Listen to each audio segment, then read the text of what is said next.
Hare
Krishna.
Oh pendek tuh lebih pendek pada ini. Hah? Orang Amer biasanya pakai ini. Oh gitu. Biarin lah, nggak usah jangan. Ini udah bisa gitu. Nggak usah, nggak usah.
Hare Krishna, Vijit Prabhu, can you hear me?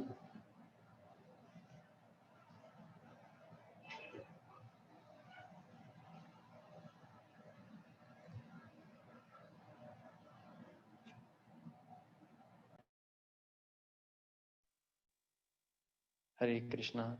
Sudama Prabhu, I can hear you. Yeah. Can you make me host for some time, Prabhuji, so that I can add the interpreters? Okay, I'm making you the host. Okay. I'll make Maharaj co-host, yeah?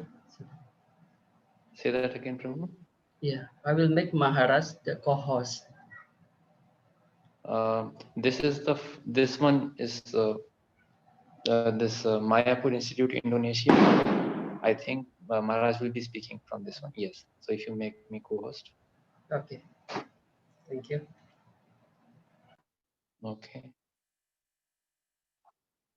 Can you select on Maharaj's laptop the interpreter's English, please, so that my interpreter can communicate with Maharaj?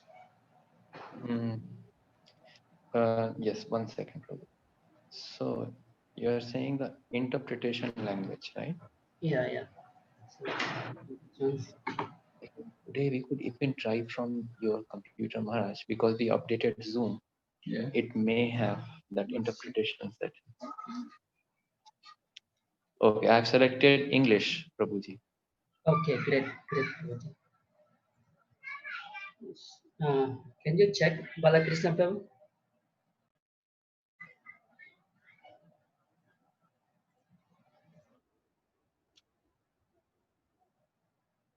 Yes. Your voice is audible. Clear. Abhijit Prabhu, can you hear Balakrishna Prabhu right now? Yes, I heard Balakrishna Prabhu just a few moments back. Okay, thank you.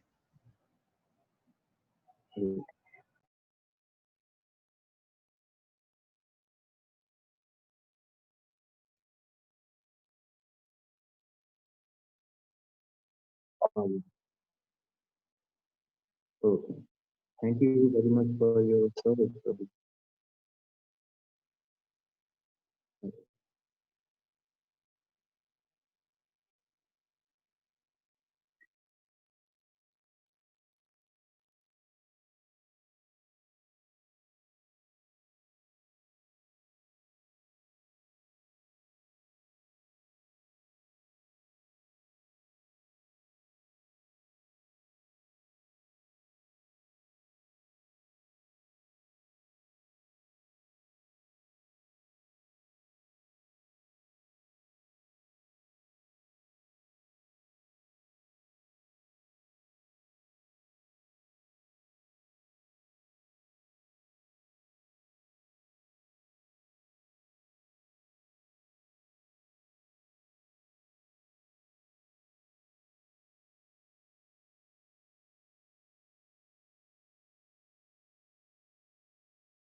Hare Krishna, Hare Krishna, Krishna Krishna, Hare Hare, Hare Rama, Hare Rama, Rama Rama, Hare Hare, Hare Krishna,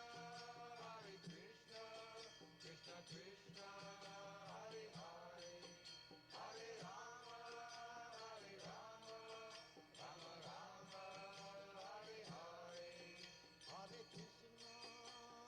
Krishna, Krishna Krishna, Hare Hare, Hare Rama, Rama Rama, Hare Hare, Hare Krishna, Krishna Krishna, Hare Hare, Hare Rama, Rama Rama, Hare Hare. Hare Krishna, Krishna Krishna, Hare Hare, Hare Rama, Rama Rama, Hare Hare. Hare Krishna, Krishna Krishna, Hare Hare, Hare Rama, Rama Rama, Hare Hare. Hare Krishna, Krishna Krishna, Hare Hare, Hare Rama, Rama Rama, Hare Hare. Hare Krishna, Krishna Krishna, Hare Hare, Hare Rama, Rama Rama, Hare Hare. Hare Krishna, Krishna Krishna, Hare Hare, Hare Rama, Hare Krishna Sudama Prabhu. Can you hear me? I cannot hear you, Prabhu. Once again, can you hear me? Yes, now I can hear you, Sudama Prabhu. Let me- Yes, Maharaj has just joined the meeting. So today Maharaj has joined from another computer. You can see Maharaj's name is there in the participant list. And Maharaj has selected English as the interpretation language. So, yes, we can test, Prabhuji, we can test if the sound and everything is okay. Then we can do from Maharaj's laptop. If there is some issue, we can again do from mine. Maharaj, can we test if the sound is okay? If you click the unmute, and if you say Hare Krishna. Hare Krishna, Hare Krishna, Krishna Krishna, Hare Hare, Hare Ram, Ram Ram, Hare Hare. Sudama Prabhu, is that clear? Yeah, it's very clear. So then, Sudama Prabhu, you can the language translator, they can translate from Maharaj's computer. Yeah, yeah. From the ID that Maharaj has.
Vishya Prabhu. Yeah.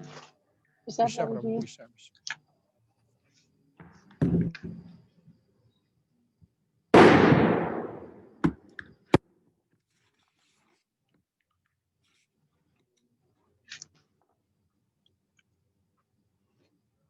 We can begin now. Yes, Maharaj. Turn on the video. Turn on the video. From here, if you click start. Now here your video is showing Okay. very clear. Yeah. Okay. Hare Krishna. Welcome everyone to our Hare second Krishna, session on the Maharaj. Nectar of Instruction at the level of Bhakti Shastri.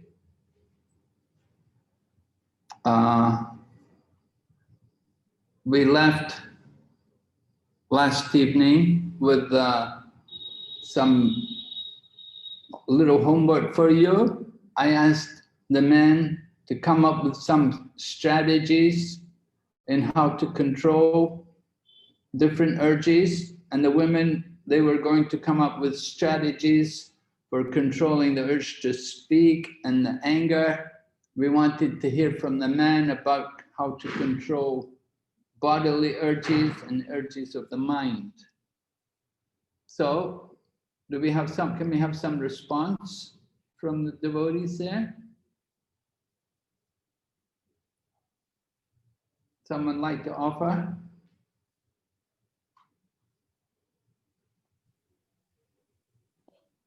Do we have the hands up anywhere? Very well. Some devotees have raised hand. Yeah. If Maharaj clicks here, Yeah. see the on the participants. Tahu dalam. We can see Adi Raj Das, Advait. Untuk mengendalikan And if you click on chat, it will take out this window. Yes, now you see three people have raised.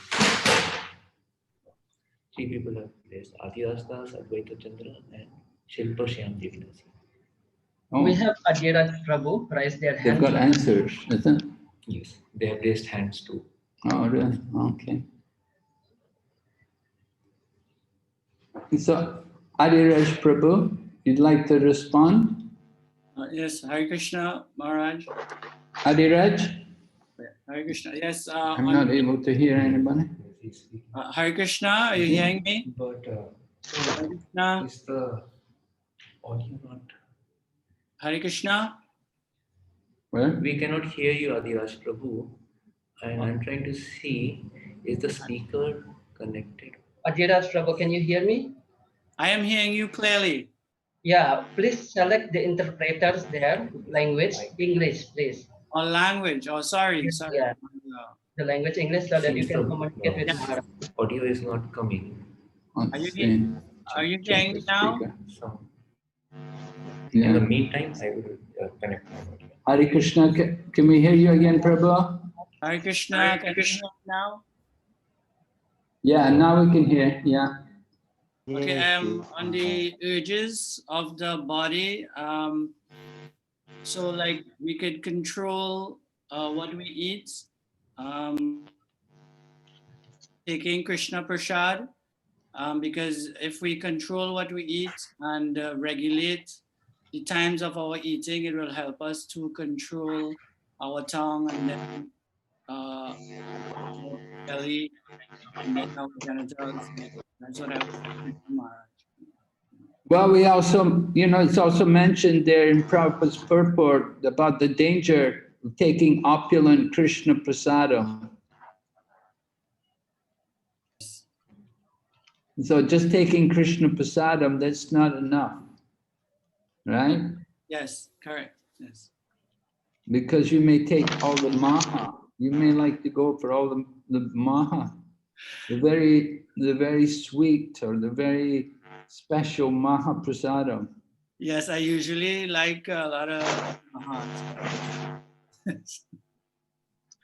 yes, Maharaj. So that's not, if you have to be a little careful about this. If you say you're just going to take Krishna prasadam, you could be a real sense gratifier, just eating a lot of nice maha prasadam. Okay. So you're going to control the tongue. You have to watch out for that. Okay. Thank you, Maharaj. What about controlling the mind? We'll hear from another man. Advaita Chandra Prabhu.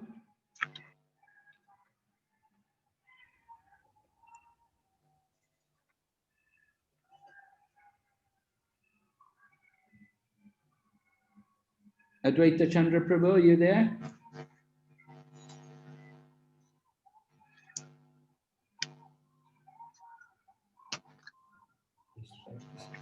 In the Prabhu, we cannot. Okay, we can hear you. We want to hear about controlling the mind, your strategy to control the mind. We cannot hear you, Advaita Chandra Prabhu. Can you speak? Can you speak up? Is your mic connected? Okay, we have to ask somebody else. We're not hearing you at all. Yes, Tukaram Prabhu and Tukaram Prabhu. Hare Krishna Maharaj Dandapanam. Maharaj, we can control our urges of mind by planning and thinking how we can preach Krishna consciousness in different places. We can make different strategies for preaching. So this is how our mind will get engaged. Okay. You're just going to think 24 hours about how to spread Krishna consciousness?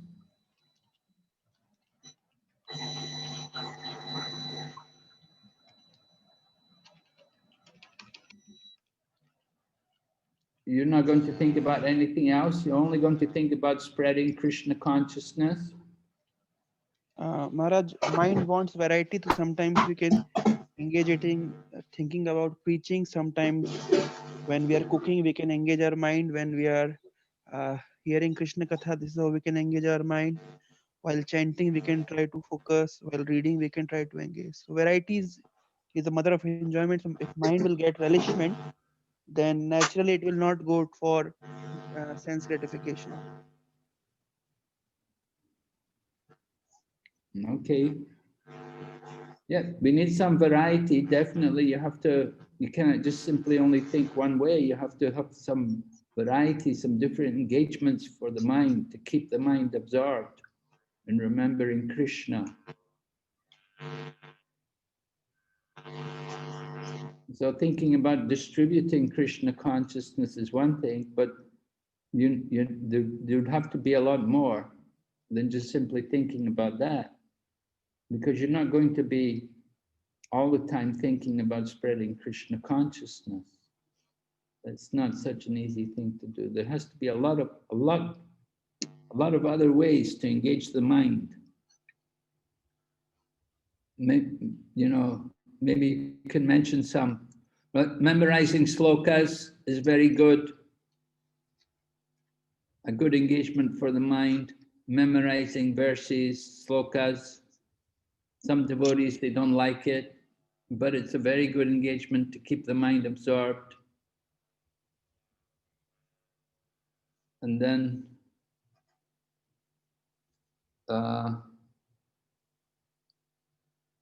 if you have to preach, if you're able to give classes, if they ask you to give lectures and so on, that takes a lot of work, a lot of preparation. You have to plan, you have to think what to say, how you're going to present the subject, what's the sloka, what's the topic of the class. It's also a very good engagement, preaching.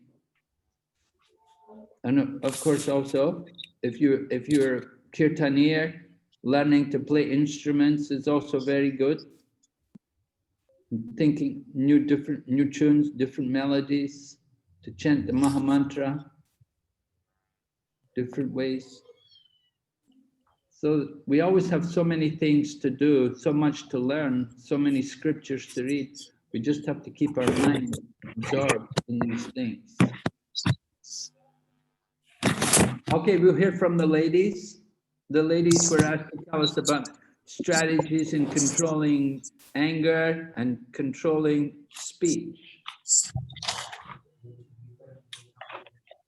Gita Indulekha Mataji is there.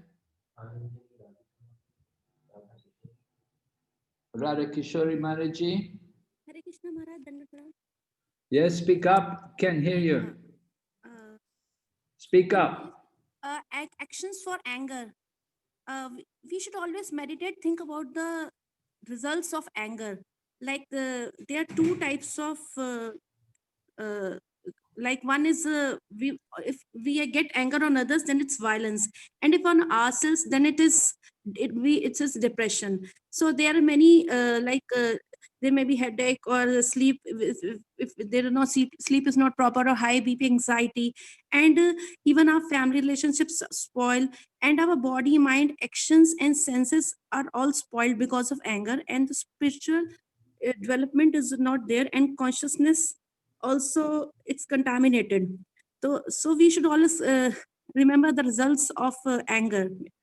And also we should look at the root causes of anger, like this false ego. It's because of false ego, and when our desires are not fulfilled, then we get frustrated. So we should work on it, that we should control our mind and senses and not have too many desires. And other reasons is that we make assumptions about others, so we should stop making assumptions about others. And it's better to do introspection, and it will help. And we should always see only our area of concern. We should have to work on ourselves, not to not on our anger, not anger of XYZ other persons. And uh, we have over expectations of from others. We should also leave that. That is also not of area of concern, because the mind and senses are not in control, and they are not in peace. That's why this is happening. And we should contemplate on our sense objects also, as in Bhagavad Gita is said, dhyayato vishan punsa, that shlok 2.62. We should contemplate our senses, and we should also understand what we give, we get in response also. And we should have a change of vision of seeing also. We should always remember 15.7, Mamaya Vansho Jeev Loke Jeev Bhuto Sanatana, and should see God, everybody's God's part and parcels. And same two shloks are in Ishopanishad also, like that Yastu Sarvani Karmani and Yasmin. There are two shloks in Ishopanishad about this also. And we should never wait for the people to change their behavior. We should change ourselves. And we should think like anger is our enemy. Oh, I have to throw it back. We should always remember 3.37 shloka, Kamesha Krodesha. It's leading me to hell. We should think like this. Trividam Narkasedam, Dwaram Nashnam Atmana, Kram Kodas Tatha Lobas, Tasmat Etap Trayam Trajit. Which always think that it's leading me to hell. It's my sinful enemy. I have to not be in anger. And we should sometimes anger just is because of not good communication. We should always have a very straightforward communication with each everybody, because it's help us. And we should learn to forget and forgive also. This help. But and everything, all the material things have their solution in the spiritual. So the most important is, if we have good sadhana, we should chant good properly, reading and listening lectures. It's the real Krishna consciousness, the real solution of all problems, even like anger. And we should always remember uh, great characters like Prahlad Maharaj, Yudhishthir Maharaj, Parikshit Maharaj. They don't show anger in such odd, difficult situations also. And we should engage in ourselves in many spiritual activities, so that our minds get occupied, and try to see good qualities in others. And we should develop like compassion heart, and willing to help everybody, and not to destroy. And three things are there, like love, respect, and service attitude. There should be there. And we should always wait and think before we act. And Okay, we should also think 1 point more, Maharaj, yeah, can I say? 1 point more. Okay. If we should also think in this way, and if we forgive others, then one day maybe the other person will also forgive you. Otherwise, that person in the future, maybe he also want to take revenge type. So we should forgive others, and in this way they will also forgive us if we commit mistakes. Oh, thank you very much. A very thorough answer. You really gave a lot of examples, a lot of points. Very interesting.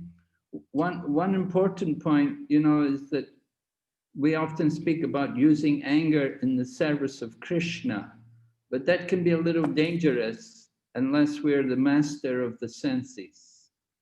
Without being the master of the senses, it's very difficult to utilize anger in the service of Krishna. You know, we cannot just imitate Arjuna and Hanuman. They could use anger in the service of Krishna, but we're not like them. So you have to be very careful about that, about trying to utilize that anger in Krishna's service. So thank you very much. Maybe we'll just hear one more Mataji speak about controlling the urge to speak. Maharani Mataji. She there? Hare Krishna Maharaj. Yes, Hare Krishna. Please accept my humble obeisances. I'm afraid I'm not very advanced in controlling the senses. So my controlling the urge to speak over the years was a big problem for me. I'm from Ireland and we have a very great habit of speaking too much. So I started to pray intensely over the years to the Lord. And gradually, I got the help that I needed. And I try only to speak about Krishna and, as you said, memorizing verses and chanting. Okay. So that's my prayer. I depend on the grace of Krishna and prayer to not lead me, to protect me from situations where I may speak too much or the wrong things. Or become involved in unnecessary conversations that are not, that are just very destructive, which I have done in the past. So through terrible, bad experiences, Krishna showed me, you must pray and depend constantly on the mercy of the Lord for help. So that's my experience of speaking. Okay, Thank very you. good. Thank you very much. It's very Thank nice. You had personal experience. You have some realization on this, and you're really Yes, ma'am. endeavoring, and you feel you're getting somewhere. You're beginning to control that urge. Very nice. Yes, ma'am. Thank you. Thank you. So we're going to go ahead. I want to go back into that PowerPoint. We have that first PowerPoint. We can open the PowerPoint. No, I have to. And then, yes, you can. First click on yes, this. click on that share screen. Share screen. And then desktop. Desktop. So now the entire desktop is being shared. Oh, yeah. And then you open PowerPoint. Don't need that. Don't need that. Let's see, I've got the, it's in NOI. Yeah, yeah. Number one. That is simple. What's this one? It doesn't work. One. Yeah, we're on one. We didn't finish one. I just wanted to finish some things there. Let's see. Yeah, that was a group exercise. Okay. Okay, just the objectives. Then you play from current slide. Oh, yeah, from current slide. Yes, now it is coming. Okay, so here you can see the objectives, what we covered yesterday. We gave the overview of the Upadeshamrita, not a big book. We just have 11 slokas. And then the purpose of the Sri Upadeshamrita, the purpose, make us all Goswamis, right? Everyone's going to become a Goswami. The study of Upadeshamrita can help to improve our attitude in Krishna consciousness. The attitude, Prabhupada impressed on us the importance of the correct attitude. The attitude being that we simply want to surrender to Krishna and serve Krishna. We want to take full shelter of Lord Krishna. And the appropriate means, then we went on to text 1 and we looked at the different urges, and we've been talking about appropriate means of controlling these urges. So this is a personal application. Important for all of us. We have to control these urges. Prabhupada's Buddha mission. We had spoken about Srila Rupa Goswami. Prabhupada had introduced Rupa Goswami to the English language by translating Upadeshamrita, and then, of course, previously he'd already translated and published the Nectar of Devotion.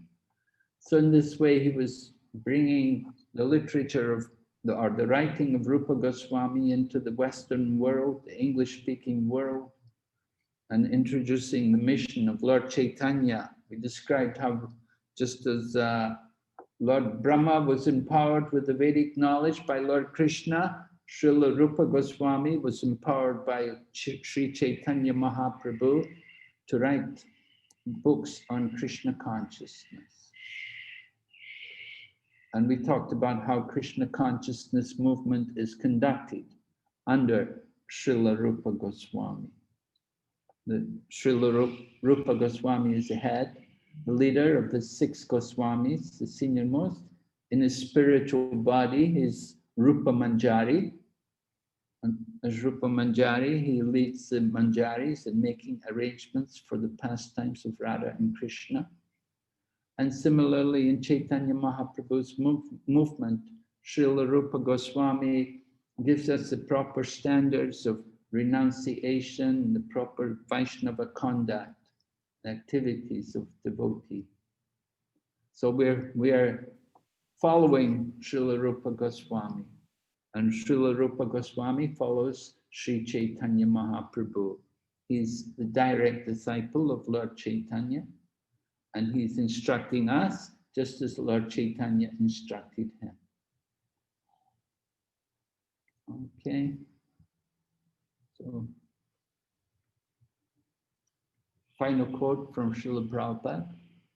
In all spiritual affairs, one's first duty is to control his mind and his senses. Unless one controls his mind and senses, one cannot make any advancement in spiritual life. Everyone in this material life is engrossed in the modes of passion and ignorance. One must promote himself to the platform of goodness, Sattva Gun, by following the instructions of Rupa Goswami, and then everything concerning how to make future progress will be revealed. So this point comes up again and again in the Bhakti Shastri course, the importance of coming to the platform of Sattva Gun, the mode of goodness, getting free of the passion and ignorance. So this is Rupa Goswami's instruction, and Srila Prabhupada has also impressed this on all of us. This is Srila Rupa Goswami's Samadhi, as it used to be in Radha Damodar temple, Vrindavan.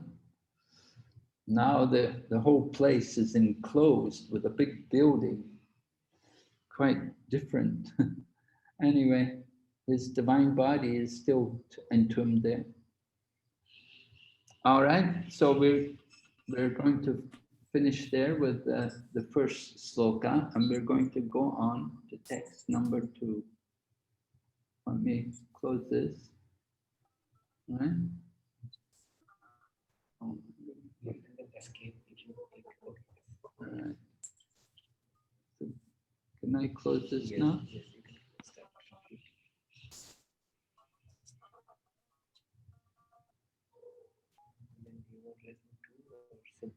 Am I still on screen sharing? Yes, yes, the screen is shared. Okay, lesson 2.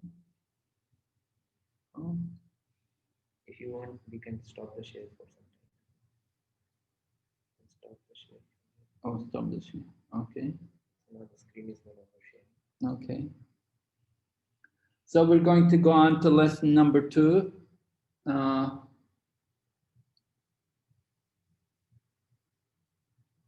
Text number 2, rather. I think maybe I'll put it back into the screen. You know, we have the sloka there.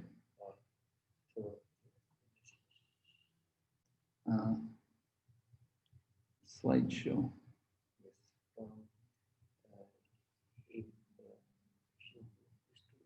Below, I think drag. Yes, slideshow is not. Yes, slideshow. Play from start.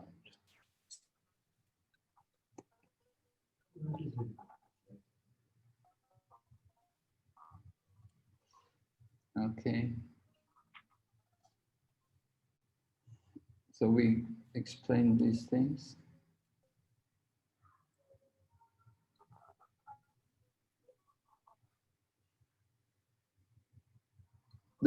Remember the first 4 verses are all your memorization verses. Here's a nice quote. This is from the commentary on the Upadesha Amrita. People in the waiting room. Okay.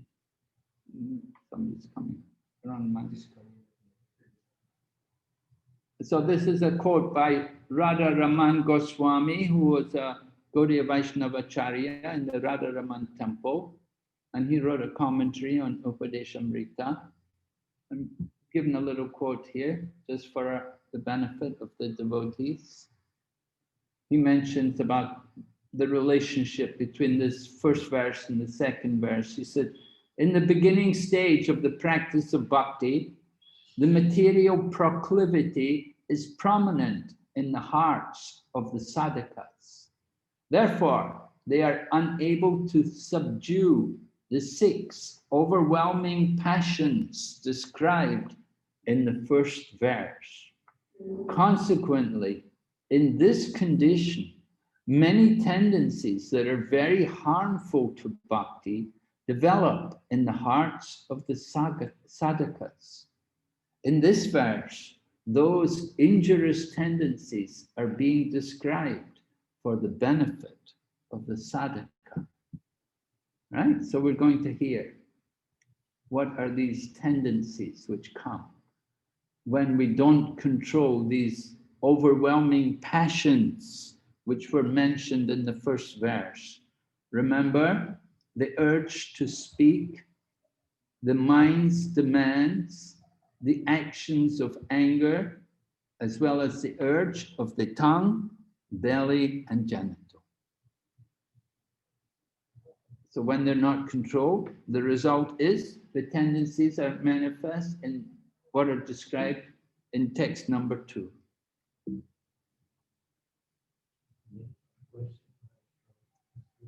There's a question.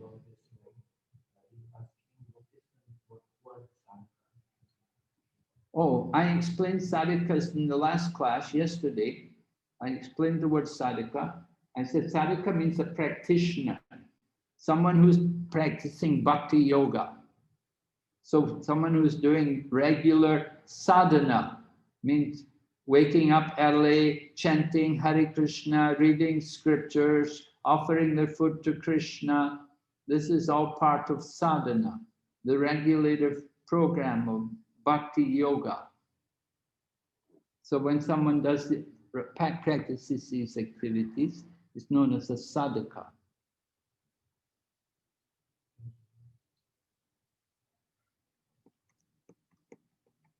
All right, so we'll chant this verse. You can all chant with me. Atyahara prayashascha.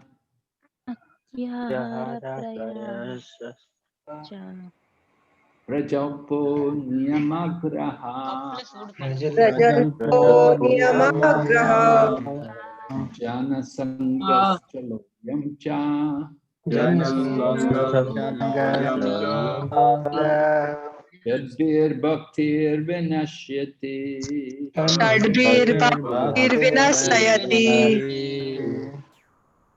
All right, translation is there. Devotional service is spoiled when he becomes too entangled in the following 6 activities. First one, atyahara, eating more than necessary or collecting more funds than required. Okay, 2 tendencies are there. This tendency towards atyahara, very prominent in this modern times, that we collect much more than we actually need. And it's going on all over the world. You can see we have more clothes than we ever had. People have so many pairs of shoes. People have mobile phones, computers, cars, houses, so many houses, there's so many properties. Of course, not everyone is guilty of this, but there are a percentage of the population who are very much guilty. And it can also affect devotees. Devotees can also become absorbed in atyahara. Then prayashas, over endeavoring for mundane things, very difficult to obtain. So it follows from atyahara that, we want to collect more, we have more desires, and we want more and more, and then prayashas comes. We will endeavor like anything to fulfill our goals, to get our dreams, working day and night. Sometimes people not satisfied with one job. They have a job in the day, a job at night, and another job on the weekend.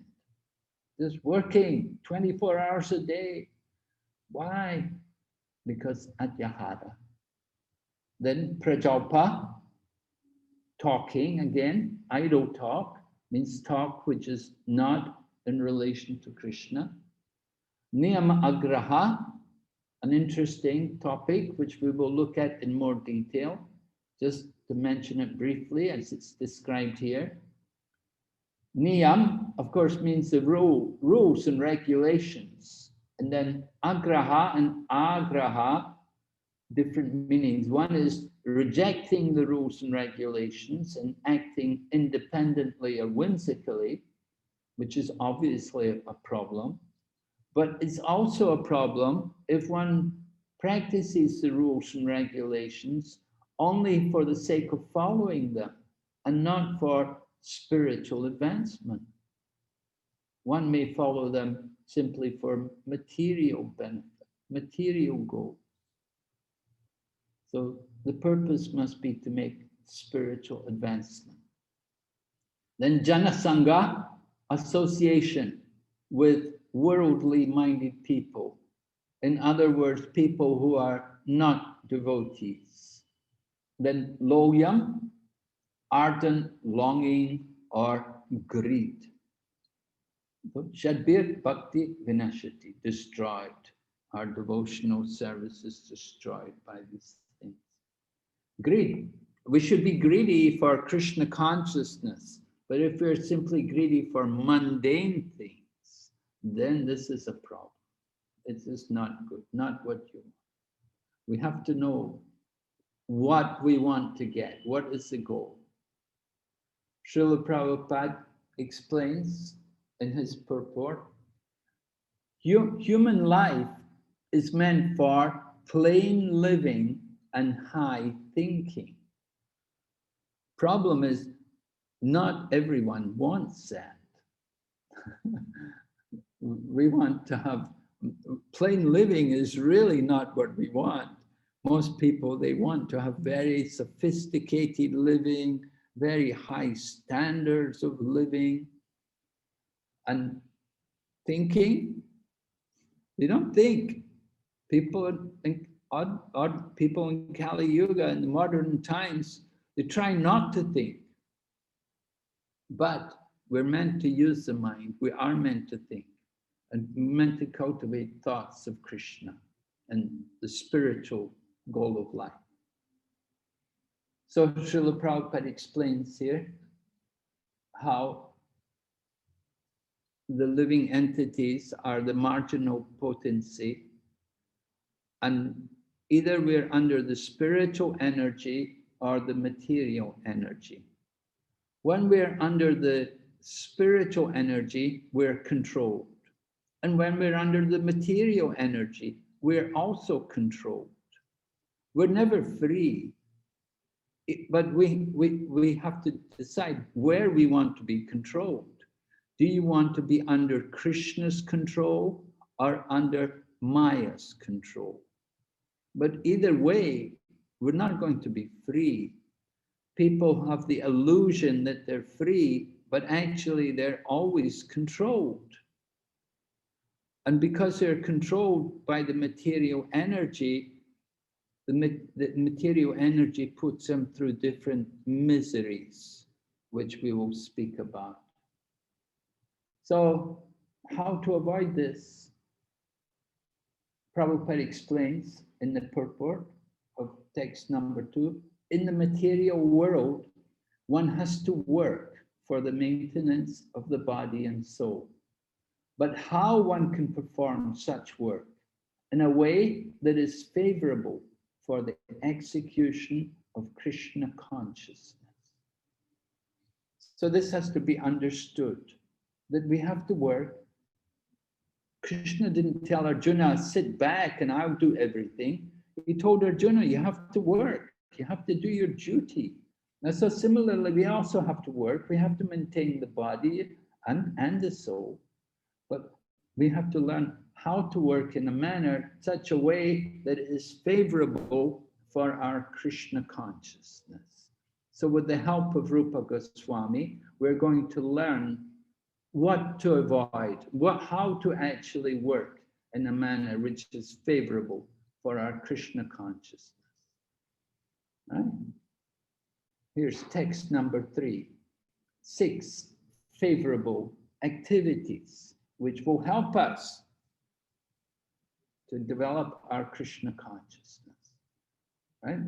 I'll just put the verse on, we can chant. Okay. Utsahan nischayat daryat. Utsaha nishchayat dhairyat. Tat tat karma pravartanat. Tat karma pravartanat.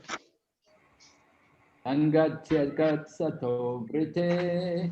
Sangatyagat sato vrite. Sarvir bhakti prasidhyate. Sarvir bhakti prasidhyate. So 6 principles favorable for pure devotional service. First of all, utsahan, enthusiasm, very important. Number 2, nischayat, endeavoring with confidence. And number 3, dharyat, being patient. So these 3 things, utsahan, nischayat, dharyat. Srila Prabhupada explains enthusiasm, confidence, and patience are necessary in every endeavor. Whatever we're doing, these 3 things are required. And particularly here in the application of devotional service, we have to be enthusiastic, we should endeavor with confidence, and we should be patient. And then the other 3, tat karma pravartanat, meaning acting according to the regulative principles, like hearing and chanting, remembering. Sangat tyagat, again, giving up the association of non-devotees. And finally, sato vrite, following in the footsteps of the previous acharyas. These 6 principles assure complete success of pure devotional service. Srila Bhaktivinoda Thakur explains in his commentary, the first half of this verse, specifically, utsahan nischayat dharyat, enthusiasm, confidence, and patience, that this indicates attitudes that are favorable for the cultivation of bhakti. And the second half describes how a devotee should conduct his life. So the second half, tat karma pravartanat, sangat tyagat sato vrite, meaning practicing regulated principles like hearing and chanting, giving up the association of non-devotees, and following the footsteps of the acharyas. This is how we should conduct our life. So This is Srila Bhaktivinoda Thakur's advice to all of us.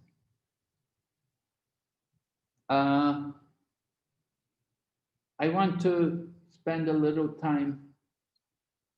Let's see. Where is it? Can I get out of this? You want to go forward or I just want to out? want to go out into another slideshow. I have a. Oh, okay, that's good. Yeah. We'll go to this one. Do I have to open slideshow again? Yeah. Yes, right. Oh, there. Yeah. Click on stop. Yes, Hare Krishna. Yeah, I want to show you this, highlighting the problems which are facing today by way of our own Ajahara. The nature of the world, particularly the present times more than ever, there's a lot of poverty, a lot of joblessness, a lot of malnutrition, so many different problems around the world, around the globe. It's pointed out 20% of the world population consume over 80% of the Earth's natural resources. So 20% people are enjoying, the other 80%, they don't enjoy it so much. They're having problems. Why? The problem is we're all thinking, I need more. I don't have enough, right? The greed. I need more. I have to have more. And of course, we're always encouraged, keep working, work harder. Happiness, it's just around the corner, just now coming. Earn more money, work harder, get more, buy more things, keep going. Happiness is just around the corner. So this is the idea, the consumer industry, we're encouraged, work, earn, spend, keep going. Does it mean you're going to be happy? No, that the happiness, well, where is it? We're looking for it. We're trying to find it in the material world, but it's very difficult to find happiness. We're trying to get happiness from these material things, this consumerism. We're thinking, if I have this, I will be happy. And so under the illusion that I will enjoy, we purchase so many of these different objects which are there on the market today, just for our sense gratification. So many brand names, so many big names, different products, and they're all promising, if you buy my product, you will enjoy. Just to show you how much we've ruined the planet, here's an interesting situation, something which happened there. South China, between Guangzhou and Shenzhen, a mall, 6.5 million square feet. One of the biggest ever projects, biggest malls practically ever built. And a lot of people in the area. And so it opened in the year 2005. And there's like 9 million people living around within 12 miles of the mall. But only about 1% of the mall is occupied, not even 1%. A total failure. They built this huge shopping plaza, which was going to be a paradise for all the shoppers to come and purchase. And it's just sitting empty. This is what goes on in the Kali Yuga. We waste so much of the land, the resources, building these things. Oh. An interesting little cartoon. Depression. I'm depressed, so what should we do when we're depressed?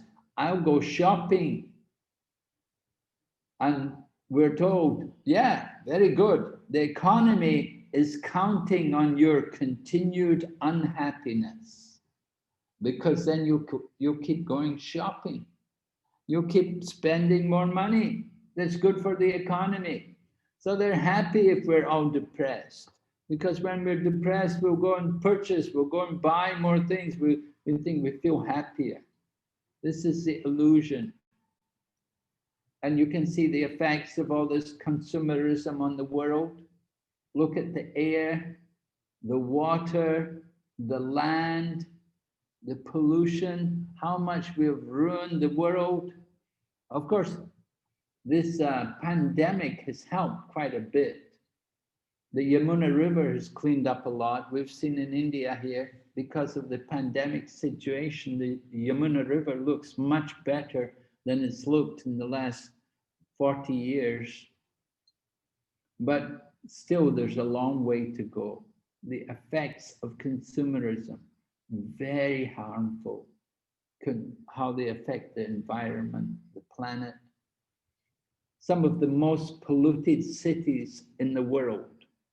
First of all, Ludhiana, India, the most polluted city. Just today, I think in the papers, or I saw somewhere on the internet about India, Delhi, the air, how the pollution is so bad. So this has been going on for years.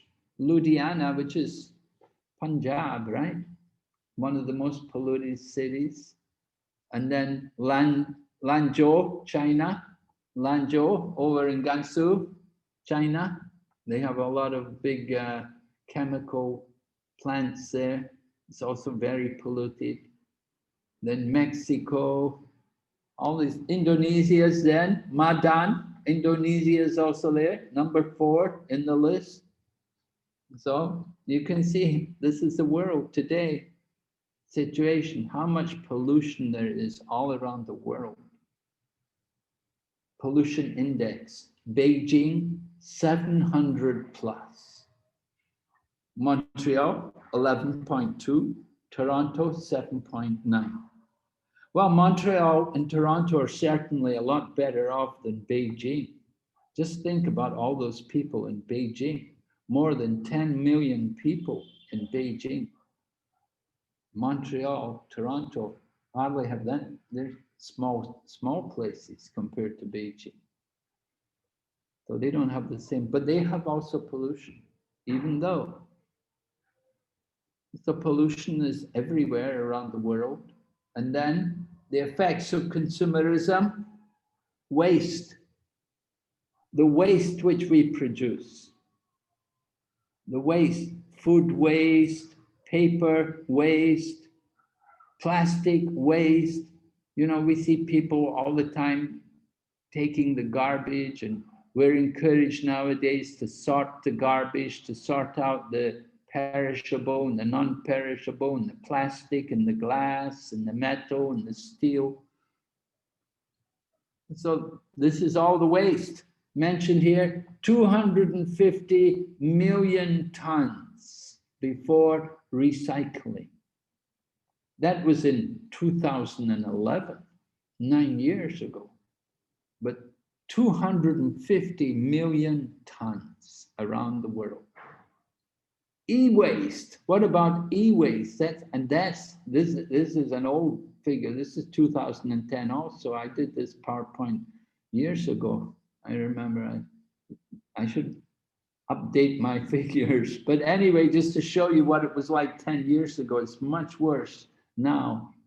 Of course, with the pandemic, it's gone down. But just imagine thousands of tons of computers, televisions, and refrigerators. China, India, Kenya. In China, 1,300 700,000 tons of televisions, refrigerators, 700,000 tons of refrigerators. India, 300,000 tons televisions, 100,000 tons refrigerators. These are big problems in the environment, that kind of waste. And then it's true not only with the electrical devices, but also with our food, that we're very wasteful. Food is wasted. Farming, handling, processing, distribution, and consuming. At every stage, there's a lot of waste. Each dustbin in this diagram represents 20 kgs of food wasted per year, per capita. Per year, per capita means per 20 kg of food per year, per person. Look at all the dustbins. So all over the world, this is going on, this problem. The world has enough for our need, not enough for everyone's greed. Solution, Isyavashyam. Just like the Maharaji was talking about anger. Here again, quoting Ishopanishad, Ishavashyam. Take what is necessary for ourselves. Don't take more than your quota, knowing well to whom it belongs. Okay? An example, the cow.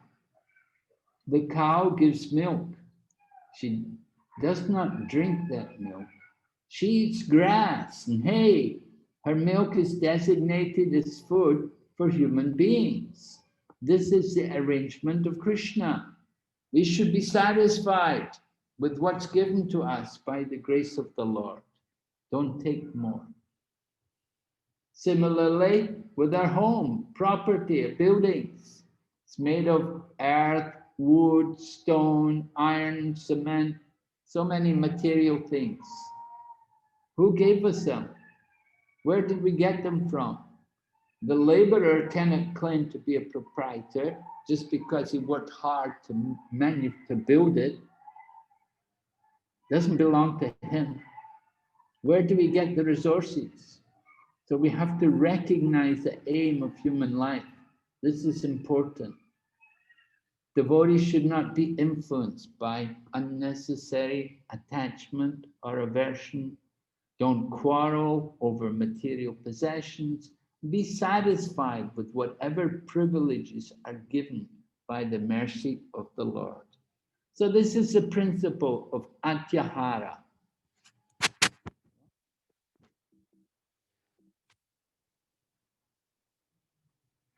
Wanted to show that to you. Let's see. Okay, go back here. Slideshow.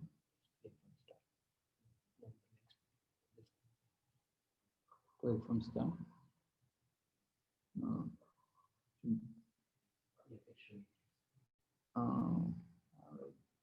Play from the current slide. Okay, so we're talking about these things which are favorable and unfavorable.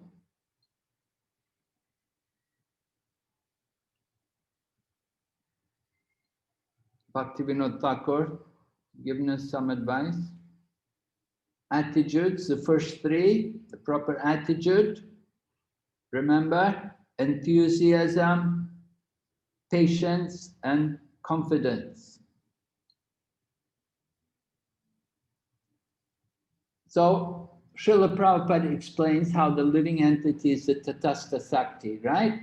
You can see on the right here, we have the Antaranga Shakti, meaning the spiritual energy, on the right side.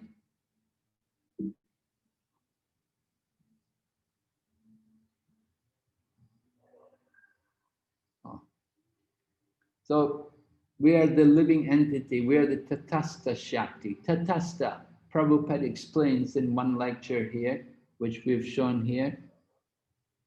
We're spirit soul. We're put into marginal, Tatastha, meaning the marginal energy between the material and between the spiritual. Prabhupada gives the example, just like the margin is explained. We have translated into marginal, just like we go on the Pacific beach. Because Prabhupada was in Los Angeles temple wasn't far away from Venice Beach, and they walk along the Pacific, they see the Pacific Ocean at Venice Beach. So Prabhupada gives the example, he said, just like we go to the Pacific beach, someday we find the water is covering the beach, and someday we see it is open. There is no water. So that is called marginal. Marginal, sometimes covered by water, sometimes no water. Similarly, we, being marginal potency, we are sometimes influenced by this material nature, not always. Because at the present moment, for sometimes we're under the material nature. Now, if we try, then we can get out of this covering of material nature and come to the spiritual nature. Right? Under the material nature, we suffer. In the spiritual nature, there's happiness, there's real pleasure, real enjoyment. Anandamayo Vayasat, the nature of the spiritual world is joyful. So, coming back to our picture, on the right side, we have the Antaranga Shakti, and on the left side, Bahir Anga Shakti. We are Tatastha, we're in the middle. We have that free will. Which way do we want to go? If we do not control the urges, remember the 6 uncontrolled urges, the urge to speak, the mind's demands, the action of anger, the urge of the tongue, the belly, the genital, then puts us in the material world, under the Bahir Anga Shakti. And with uncontrolled urges, then we develop the unfavorable activities. Unfavorable activities, atyahara, overeating and over-collecting. Atyahara prayashas, over-endeavoring. Atyahara prayasas cha prajalpa, idle talk. Niyamagraha, right? Actions which are against the regulative principles or follow the regulative principles only for material benefit and not for spiritual advancement. This is all unfavorable activities, right? So this is a result. You go under this. This is mentioned here. Raja and Tama, the association with the modes of passion and ignorance. We come under the modes of passion and ignorance. We're not in the mode of goodness because we've cultivated these unfavorable attitudes and activities. We want to be very conscious of what's happening. We're responsible. So we're described there. Can you see on the bottom left in the corner there, it's written Dur Atma. What kind of person is it who has cultivated these unfavorable attitudes and activities? He's described as being a Dur Atma. Dur Atma is opposite of Mahatma. The Dur Atma is the crooked soul. His only interest is sense gratification, to satisfy his senses. Dur Atma. Prabhupada explains, such mentally crippled Duratmas are put under the control of the Lord's external potency, Mahamaya, whose business is to subject them to the influence of threefold miseries. So that you come under the material energy, we're under the Mahamaya, and the business of Mahamaya is to give us miseries. What kind of miseries? Adhyatmika kleshas, right? Miseries due to our body and mind. People suffer a lot. The body and the mind, the mental anxiety, more than ever before, this misery of the mind. Even young children going to school. I was in Singapore, I remember one family, their daughter came home from school. At that time, she was only about 7 or 8 years old, and she came home with a booklet, Helping Your Child Cope with Stress. An 8-year-old child had so much stress. Could you imagine? It's not natural that little children at the age of 8 should be subject to so much misery. This is Adhyatmika klesha. And people suffer so much. The mind, then the body, so many different diseases are there. Other types of miseries, adibhotic kleshas, right? Nice, friendly looking people in the picture. Miseries due to other living entities. Not only humans, but there are many other creatures can give us a lot of trouble. Little insects can give us trouble. Mosquitoes can give us trouble. You know, you can get dengue, you can get malaria, you can get so many viruses, little tiny viruses like this COVID-19 is giving the whole planet miseries. It's another living entity giving us misery. And one more type of misery, adi-daivik, natural calamities. Earthquakes, famine, drought, heat wave, tsunami, all of these things. Right? So, Duratmas explained. But what can make the difference? Guru Krishna Prasadi Pai Bhakti Lata Bij. If you meet a devotee and you get the seed of this Bhakti Lata Bij, the seed of devotion, if we are fortunate and we contact a devotee, we get the association of a devotee, we start to practice Krishna consciousness, right? You can see in the picture here, and in the association of devotees, the urges are controlled. And instead of being under the Bahiranga Shakti, we come under the Antaranga Shakti. And we cultivate the favorable attitudes. We avoid the unfavorable attitudes. Unfavorable activities and attitudes are avoided. We cultivate the favorable attitudes.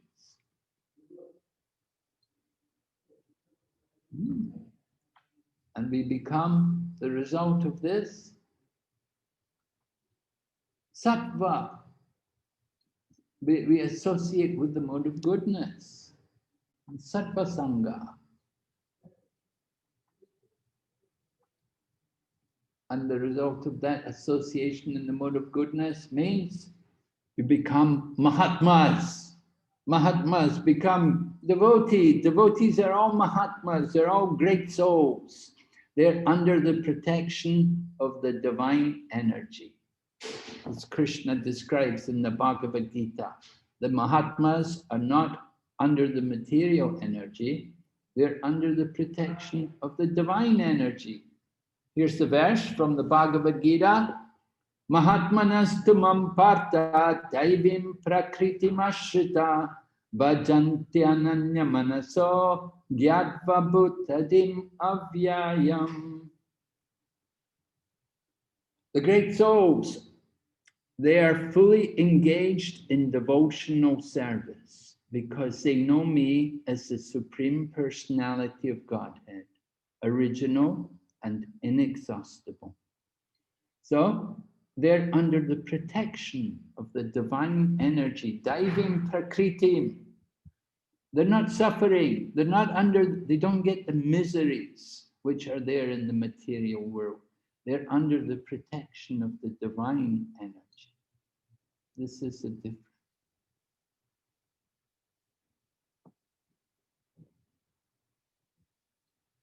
We're highlighting, you can see we've added this verse from the Bhagavad Gita, another verse from Bhagavad Gita. What is night for all beings is the time of awakening for the self-controlled.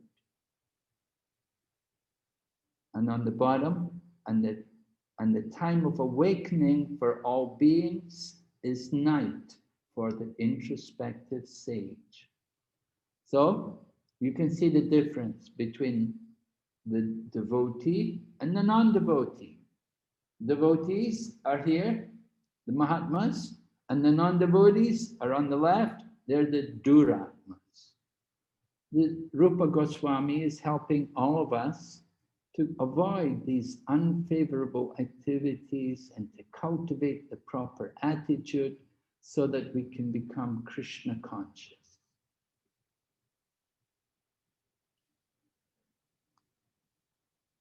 From Srila Prabhupada's preface again, coming back to the preface, one must promote himself to the platform of goodness, Sattva Gun, by following the instruction of Rupa Goswami. Then everything concerning how to make future progress will be revealed. So again, highlighting the need to come to the mode of goodness, to cultivate this mode of goodness, to avoid the passion and ignorance. So, avoiding atyahara. This atyahara, I showed this, the need for simple living, high thinking. But this atyahara can come up everywhere. Prabhupada explains here, from Nectar of Instruction, from the purport, text number 2. Religion entails understanding the laws of God, because the proper execution of these laws ultimately leads one out of material entanglement. That is the true purpose of religion.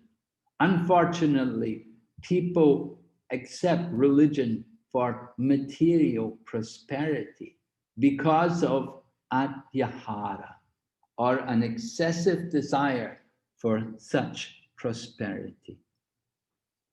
You know, people go to God, they go to church, they go to temples and mosques, they practice religion, but not everyone's thinking to get love of God. They go there for solving their material problems.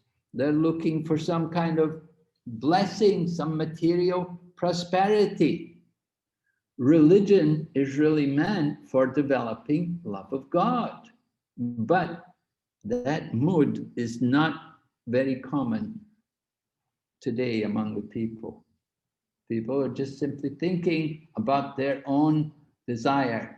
Just like Karmakandi path, dharma leads to artha. Material religion will lead to economic development, and economic development will bring artha, kama, sense gratification. So this is the path of material religion. But the true purpose of religion is meant for developing love for Krishna. So we ask you, how may devotees be affected by atyahara? Prabhupada says, for example, the average woman, well, this was Srila Prabhupada's time. Srila Prabhupada's time, we're talking 1960s, early 70s. Prabhupada said the average lady will not be happy unless she has at least 30 saris. So I mentioned the other day, just a few weeks back, I mentioned about 30 saris. Somebody immediately said, not 30, 50. So it's changed a bit now, you know, figure's gone up. I don't know how you feel, but, you know, generally, of course, women need more than men. Do we need that many clothes? How often do we wear them? And Atyahara is not only in relation to clothing. Of course, you have to have some wardrobe, you have to have some variety of clothes. It's not wrong. But Atyahara, overeating, we eat things which we shouldn't eat, we eat things which are not prasadam, or sometimes we indulge even in prasadam, overeating prasadam. But over collecting, we come to Krishna consciousness. You know, maybe when you come to Krishna consciousness, maybe you had the experience, we get rid of all the things which we collected before we were devotees.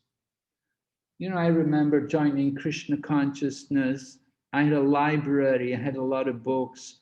I gave them all away. I got rid of everything. I took a lot to the library, gave them. They were happy, but I didn't need them. I was becoming a devotee. So I gave a lot of my stuff away, whatever I collect, useless stuff, you know, get rid of it, becoming a devotee. But then when you become devotees, then you start to collect things also. You collect so many bead bags, you have so many, you collect different clothes, you collect different books, you have books, you've never read them, you collect magazines. You know, I used to have so many Back to Godhead magazines, you know, what could I do? You want to save them up, you want to have collector's items. People have the Bhagavatam from Prabhupada's time, collector's item. No, that's very nice. That has certainly a lot of value, Prabhupada's original Bhagavatam. But the point is, Atyahara. We have a lot of books, a lot of things. Are we using them? Can we use them? Will we ever use them? What will we do with them? Sometimes we have to analyze these situations. Certainly devotees can be affected by Atyahara.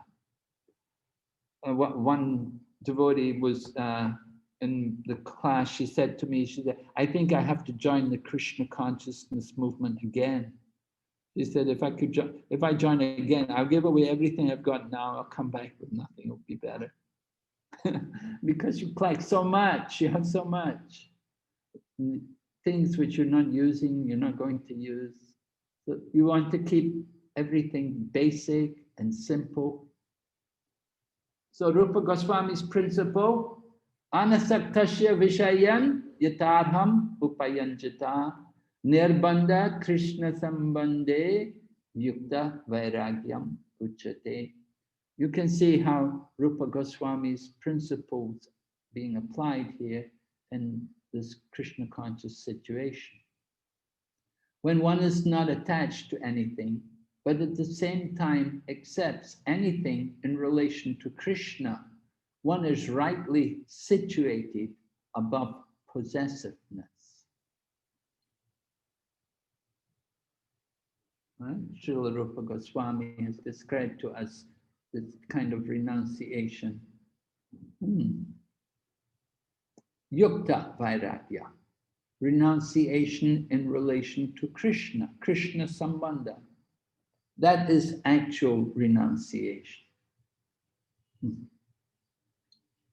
So that is actually detachment, to utilize everything in relation to Krishna. So this is one way to avoid Atyahara, to just keep what we need for the service of Krishna. We've added another quote here. A Brahmana who is satisfied with whatever is providentially obtained is increasingly enlightened with spiritual power. But the spiritual potency of a dissatisfied Brahmana decreases as fire diminishes in potency when water is sprinkled upon it. So one of the important qualities of the mode of goodness, we want to be satisfied with what is provided by the grace of Krishna. So being satisfied with what is given naturally, honestly. Of course, this is the Brahmana.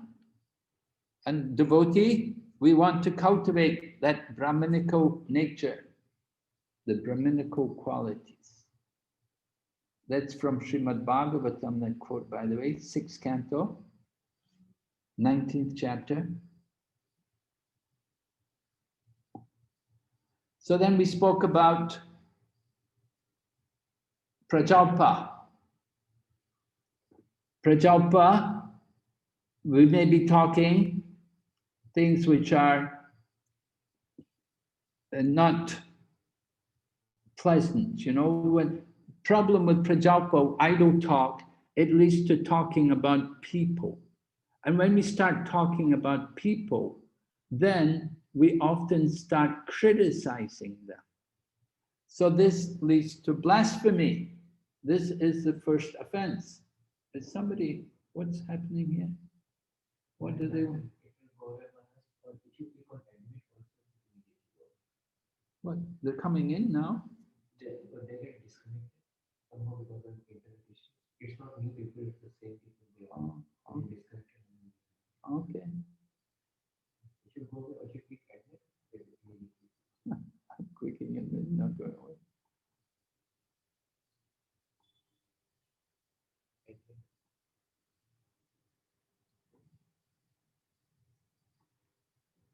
I think because it's the slideshow, that's why it's not able to click. But it should go.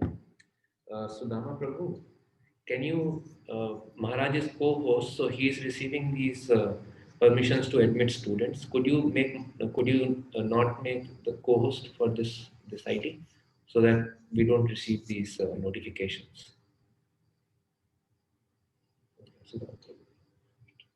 If you pick escape Maharaj, it will take you out of the slideshow.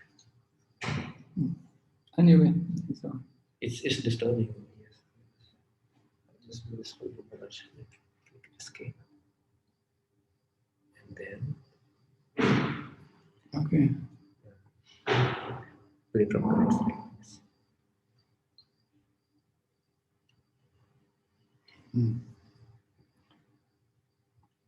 So I'm mentioning that when we speak more and talk more, idle talk, it often leads to blasphemy of a devotee. And that's a very dangerous thing, very serious. And so we've described here 4 kinds of blasphemy. This is one very important reason why we want to be very careful to avoid idle talk. And Srila Prabhupada would often really chastise his servants if he caught them talking, or if he overhearing them talking. He would really chastise them and warn them that this is very bad, you're talking so much, you don't need to be talking all this about people. So 4 kinds of blasphemy. Someone may be criticized because of their birth, low birth or low caste. We may criticize someone due to sinful activities before they surrender to Krishna, or it may be due to some unpremeditated, accidental fall down. Somebody may, unpremeditated, they didn't think about it, it just happened, it was an accidental fall down. It was a one-time thing. So we shouldn't criticize them. And another final one, to blaspheme a devotee because of the last traces of their previous sins, that faults that are almost rectified. So that, we've come to Krishna consciousness and some traces of sins and faults, habits, bad habits are there, but we're working on them and they're almost rectified, they're almost gone. So we shouldn't criticize the devotee because of it. If we do, that's blasphemy. So these are 4 different kinds of blasphemy, which we should be very careful to avoid. Vaishnav aparad, very dangerous, very bad for our Krishna consciousness. So that's why it's so important. Be very careful what we speak. Don't get into talking about people, criticizing them. Going on, Niyamagraha.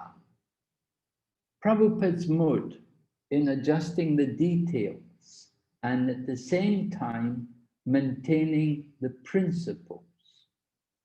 So this is a very delicate subject matter, to keep the niyam, to keep up the rules and regulations, at the same time not to be too much attached to them and not to be too much neglectful of them, having the right balance.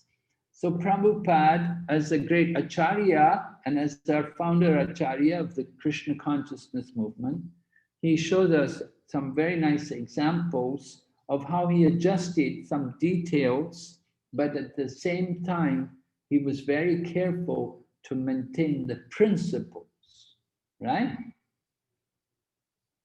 So this is the meaning, this point is made.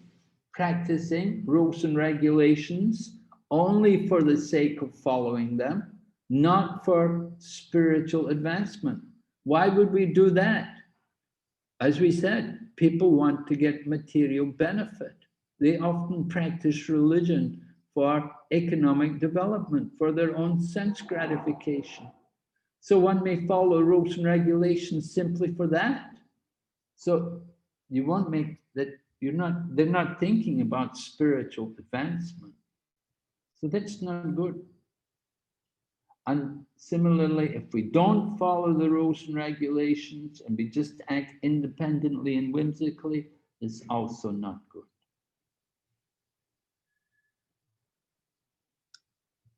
You're not going to be able to read this, but I'll tell you the story.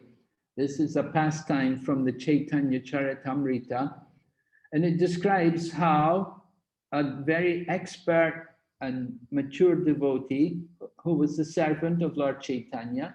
We spoke about him yesterday. I mentioned his name as Govinda.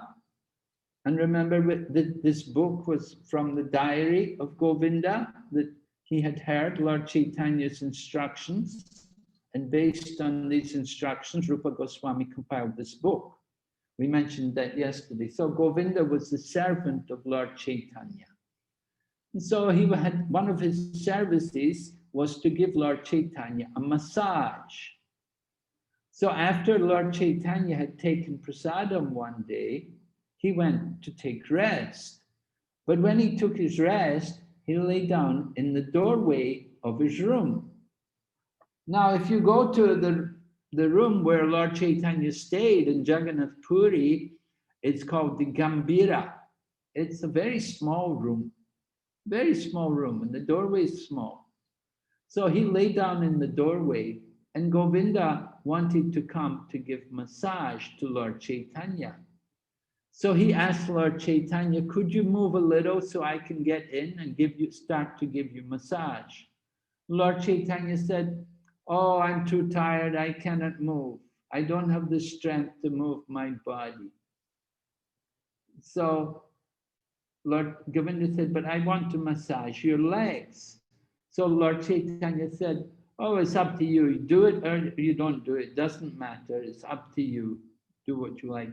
So then Govinda, he put the large cloth over his body, and then he stepped over Lord Chaitanya's body, and he came into the room, and then he gave him his massage. Now, this appears to be an offense, because one should not step over the body of someone, and particularly someone like Lord Chaitanya Mahaprabhu. You don't want to be stepping over him. But Govinda did it. He put the cloth over him first, and then stepped over him and gave him massage. And after he finished the massage, then he sat there. So it was some time later, Lord Chaitanya had finished taking rest. And he had his massage, and you know, after a massage, you can take rest, you feel good, you feel tired, you sleep easily. So Lord Chaitanya took a good rest, and then after some time he recovered, woke up, and he saw Govinda was still sitting there. So he said to Govinda, he said, why are you still here? You're supposed to go and take your prasadam. After he would give Lord Chaitanya massage, then he would go and take prasadam. But Govinda was still sitting there. So Govinda said, well, I didn't like to step over you. But Lord Chaitanya said, well, you stepped over me to come in, to give me the massage. Why didn't you step over me when you went out? So Govinda said, I stepped over you to come and give you service. I came in for your service, but I don't want to step over you just to go and eat prasada. That would only be for my service. I don't want to do that. So Prabhupada explains that this is the principle of breaking a lesser rule for a higher rule. The lesser rule which he broke was stepping over the body of Lord Chaitanya. And the higher rule was to give service, to give the massage to Lord Chaitanya. So this is described in the Anchal Leela, chapter 10, text number 80 up to 102. So you can read it for yourself. You might like to read it. Yeah, text 80 to 102 in Anchal Leela, chapter 10. It's a very important point, nice example. From the character of Govinda, it is to be learned that we may sometimes commit offenses for the service of the Lord, but not for sense gratification.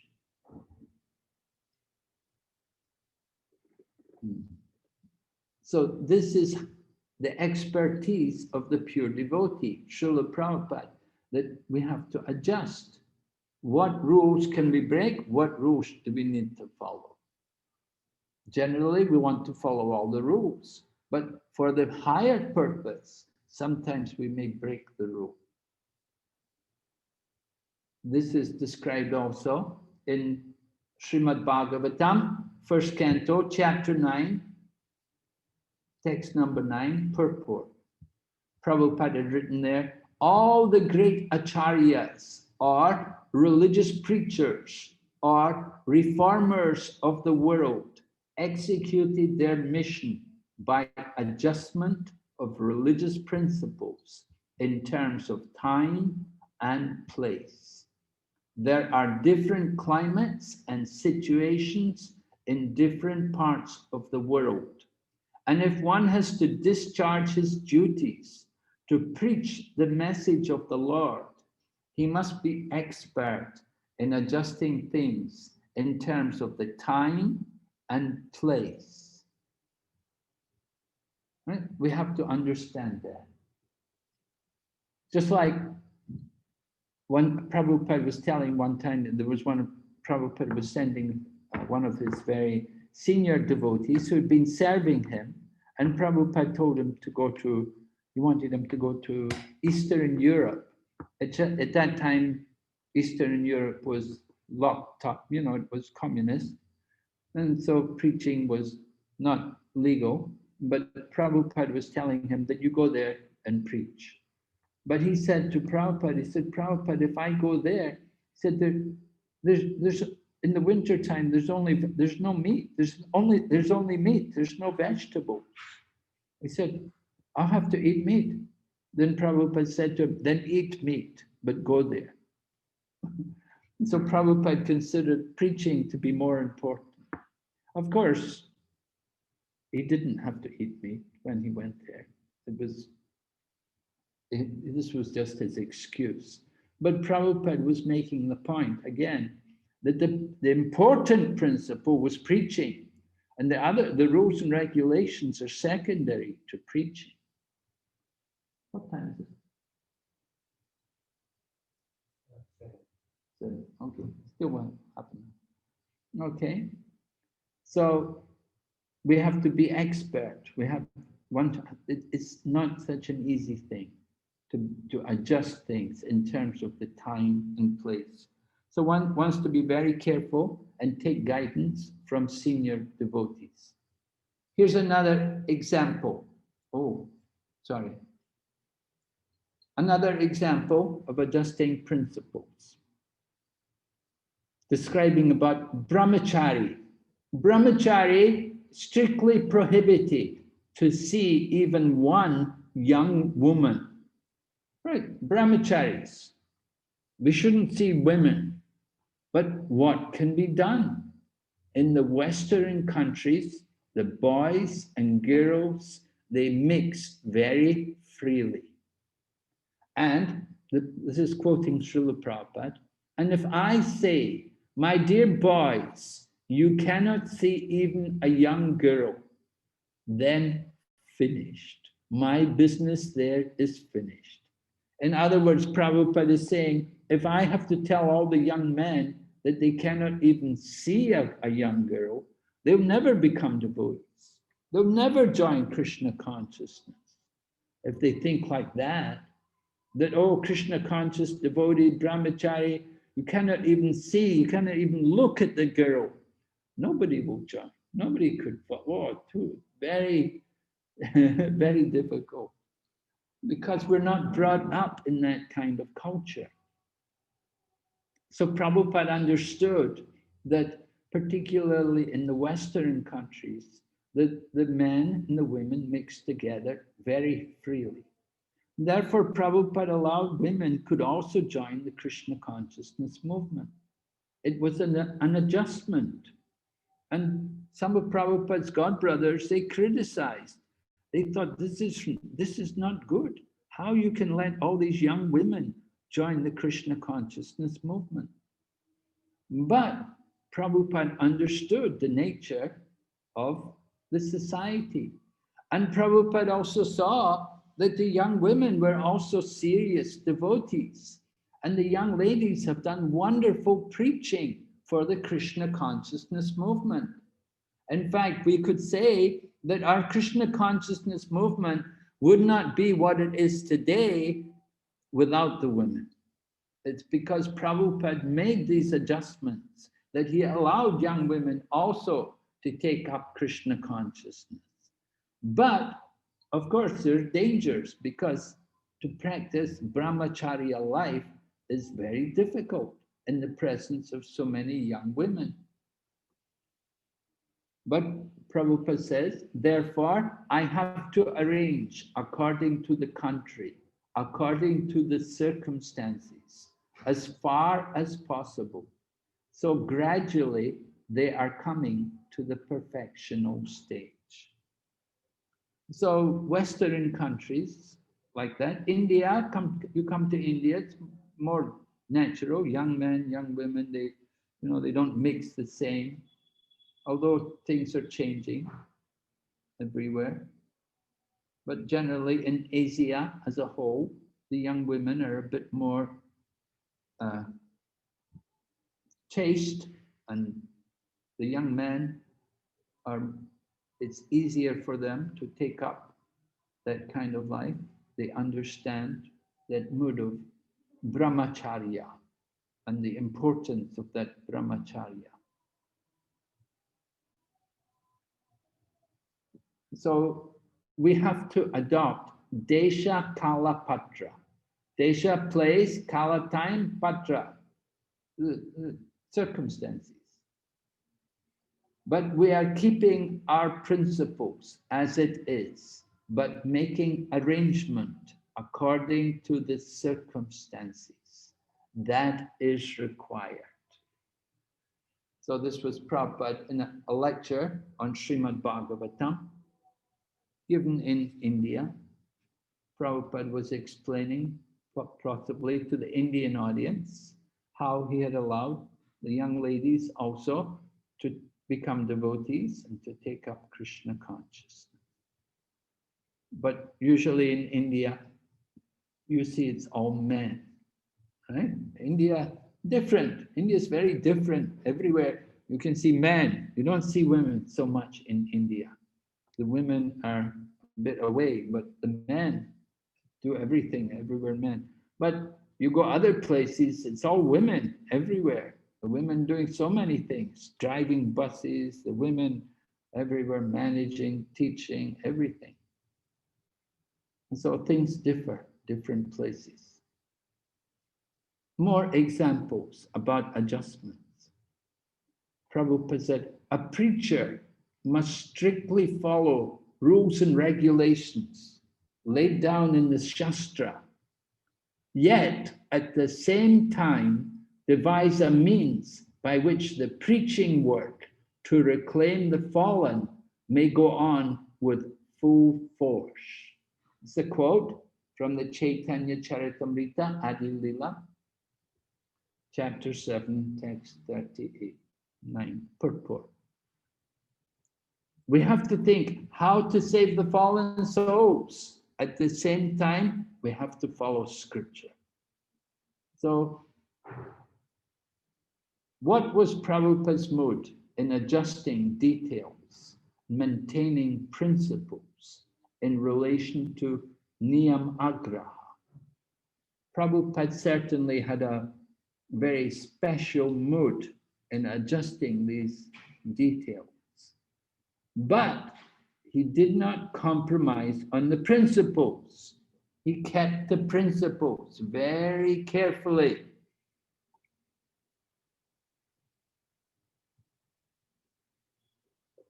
To give some examples.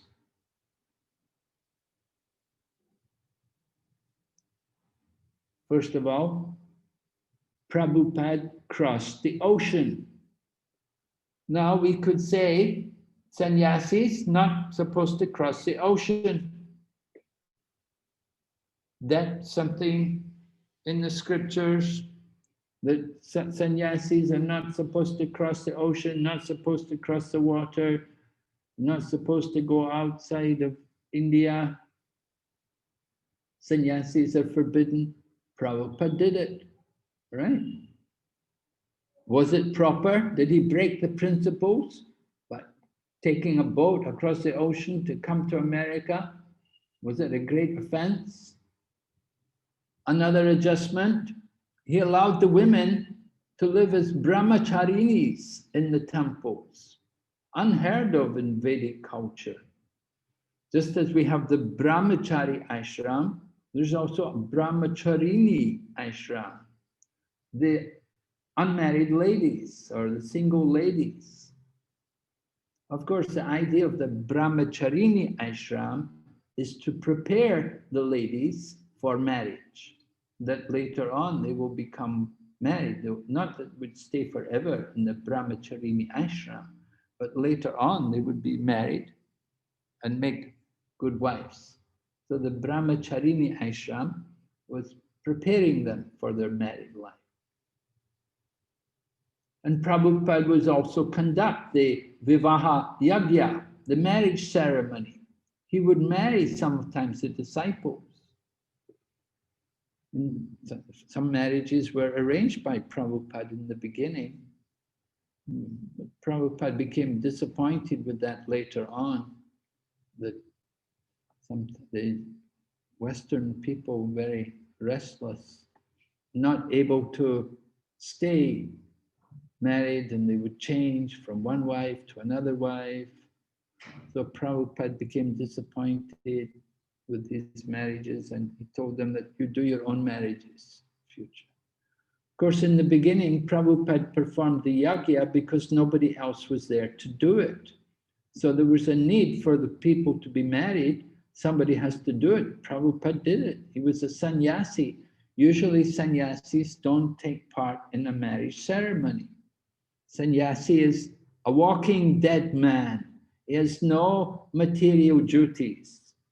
So marriage ceremonies were required. Therefore, Prabhupada did it because nobody else was there to do it. It's later on, he let his disciples do these things. But in the beginning, he had to do it.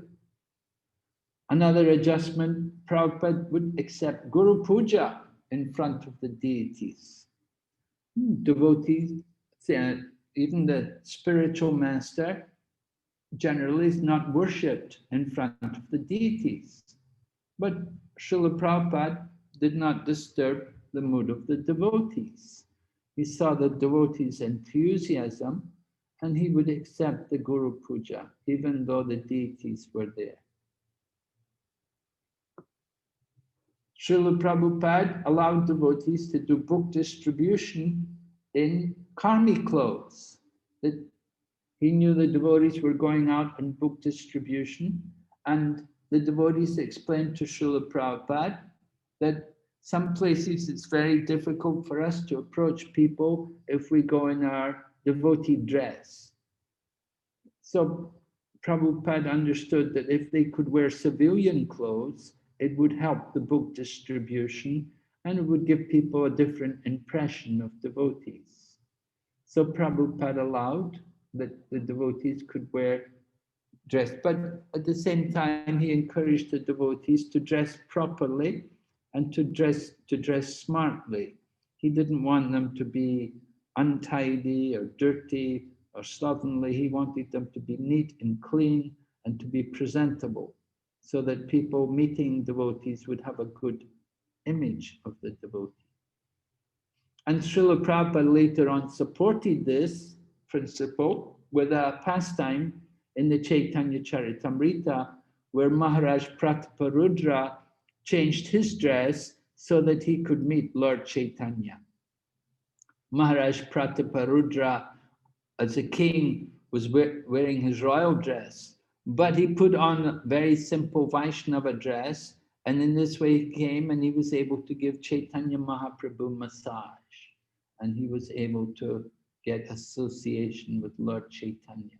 So Prabhupada mentions there about changing the dress, that for the service of Krishna, this can be done.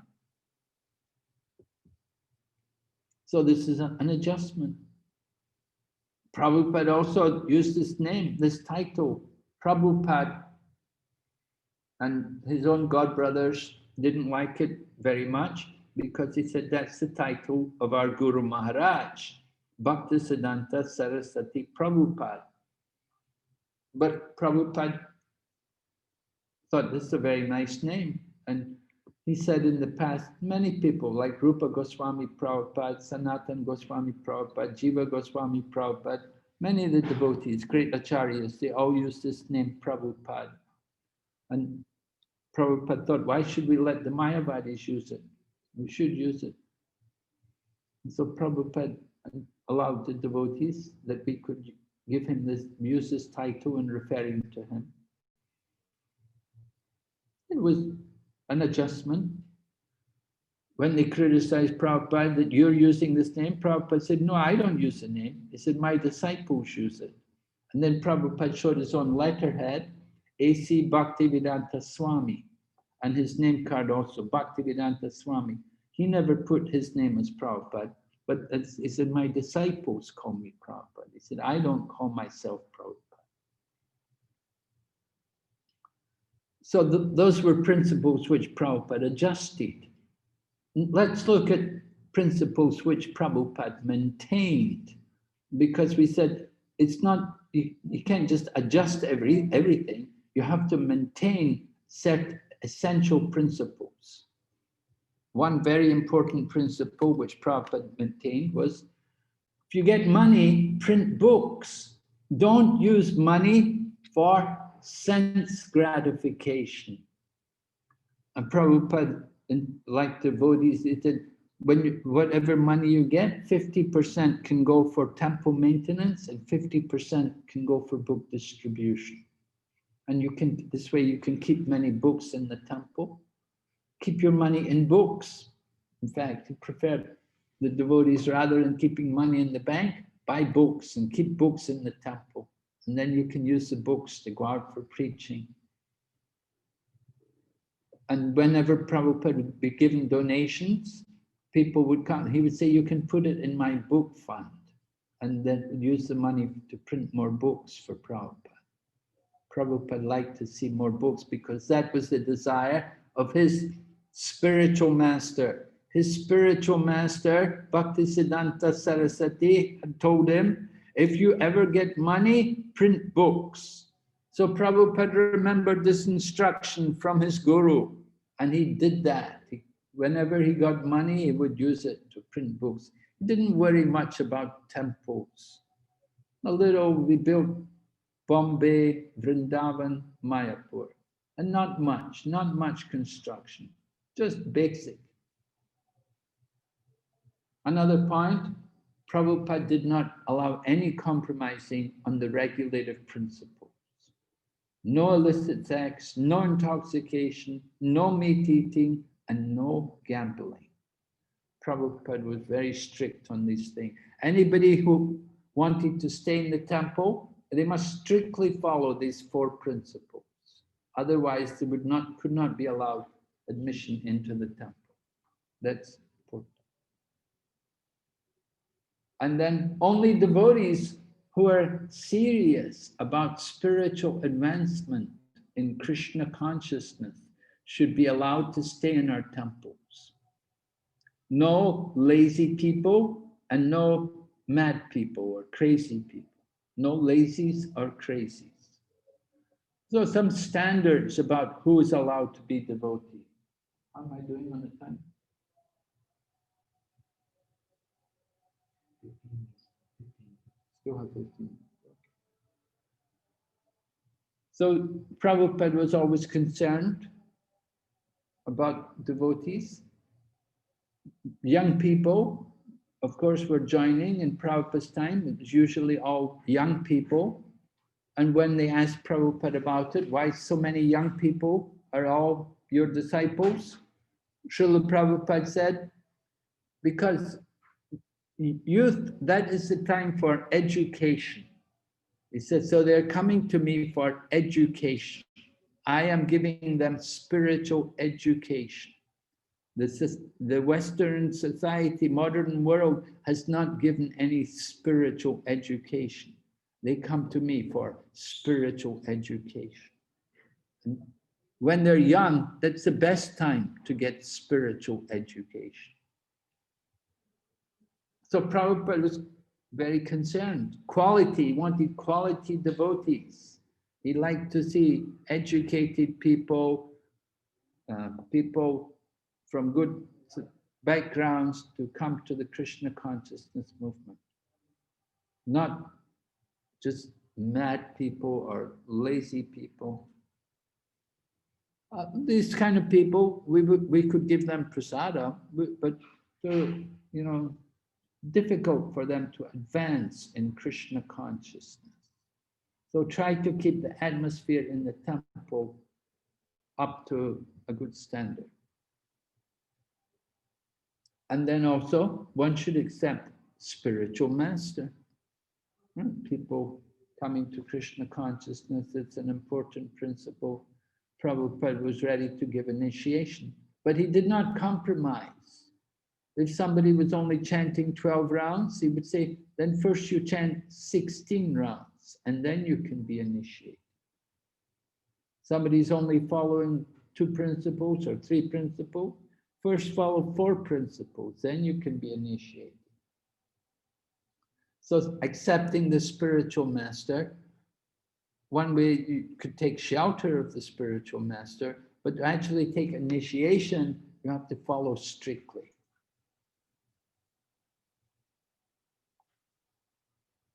Another quote from Srimad Bhagavatam, 4th canto. If someone does go and preach, taking all risks and allowing all considerations for time and place, it might be that there are changes in the manner of worship, but that is not at all faulty according to Shastra. You're going to preach. You have to take some risks. So sometimes you have to adjust things. Srimad Veera Raghava Acharya, an Acharya of the disciplic succession of Ramanuj Sampradaya, has remarked in his commentary that Chandalas or conditioned souls who are born in lower than Sudra families can also be initiated according to circumstances.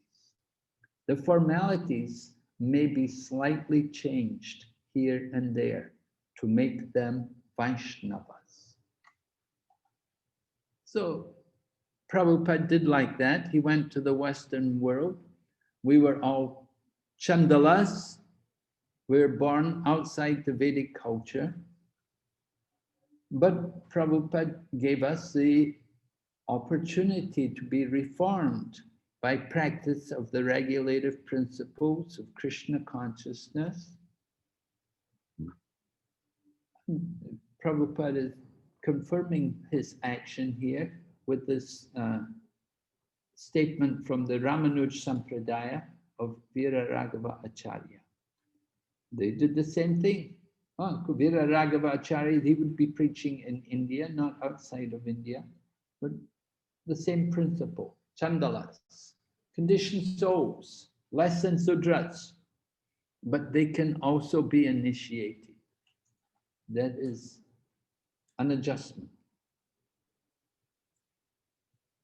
So one meaning of Niyamagraha is to follow the rules and regulations fanatically without understanding the purpose of the rules and regulations. So this is very bad, you see. You don't understand the purpose of the rules and regulations. You just follow it fanatically, but you don't understand what is the actual purpose of the rules and regulations. They're thinking usually purpose is material, to get some material benefit. They're not thinking about devotional service. What is the purpose?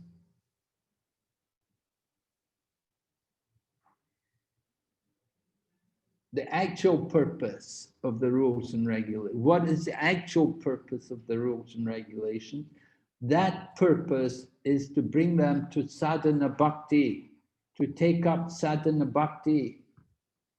Sadhana bhakti means practice of bhakti yoga according to the regulative principles, according to the rules and regulations.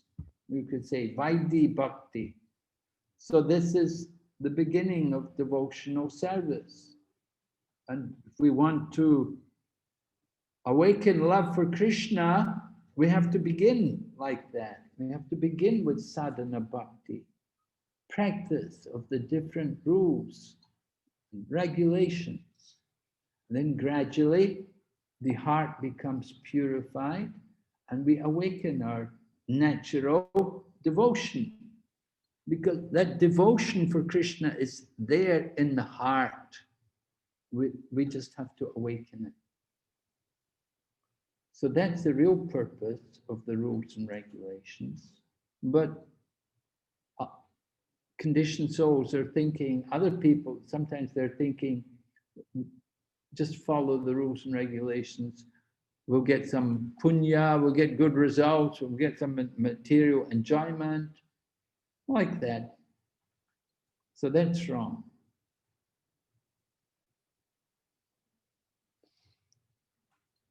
This is in relation to Srila Prabhupada accepting the Guru Puja in the temple room in front of the deities.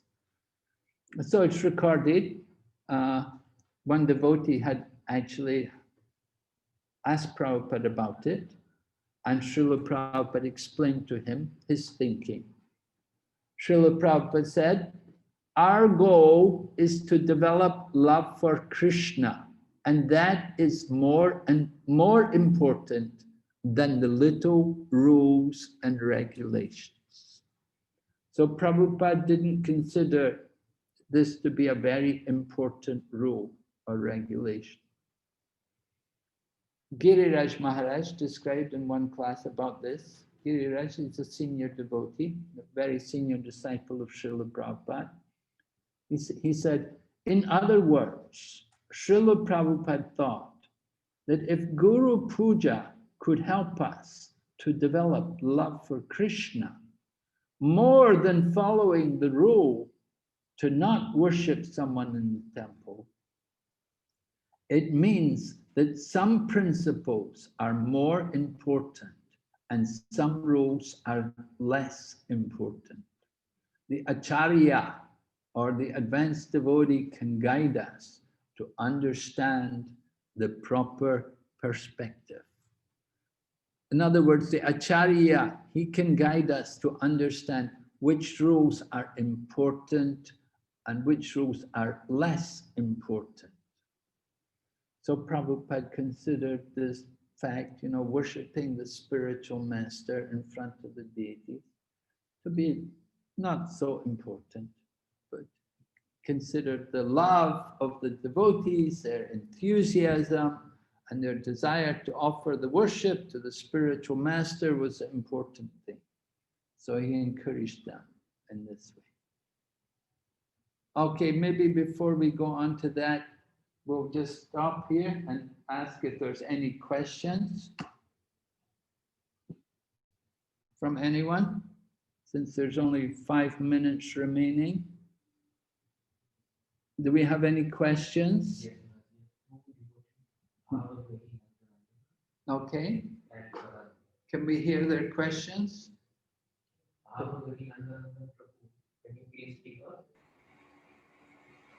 Hare Krishna Maharaj, Dandavat Pranam. Hare Krishna. Maharaj, I wanted to understand that what should be our mood towards Maya Devi, because sometimes we will be in Krishna conscious, that means towards the internal potency, sometimes towards the external potency. When we are in external potency, immediately people says she is our enemy, and sometimes people say like, no, we came here to this material world because of our mistakes. She is doing our duty, and so we should respect her. Like that, two different ways are there towards the concept of Maya Devi. How we have to be there too, Maharaj. How to respect Maya Devi. And you say some people say we should respect her, and other people are saying we should what? She is like enemy, and she is like that, some people say. Mm-hmm.